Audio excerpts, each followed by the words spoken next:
Painting Ideas.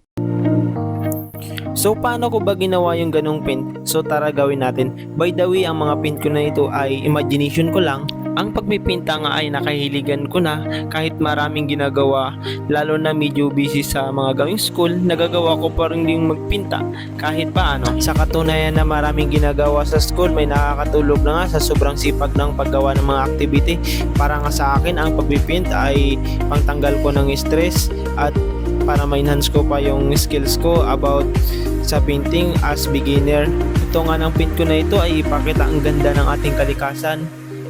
Nga pala, ang ating nature ay isa sa maaaring makakatulong sa atin gaya ng may mga problema tayo.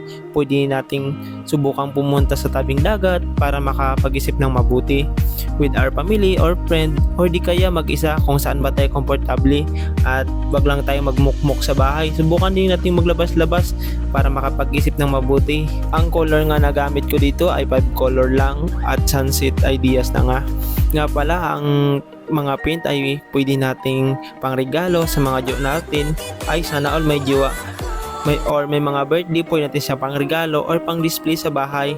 At iba pang pwede nating paggamitan. Sa pagpipaint naman, kailangan lang ng sipag at tiyaga para makagawa ng maayos.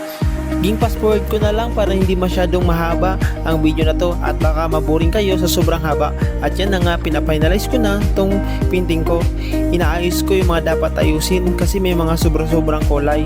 Bilang isang beginner, hindi naman maiwasan ang pagkakamali, pero sa mga pagkakamali na to, dito ako natututo. Naayos ko na din ang mga pagkakamali ko at ito na nga ang result ng paint ko. Sana nagustuhan ninyo at baka naman pwedeng pakiclick ang follow button and maraming salamat. Ingat kayo palagi.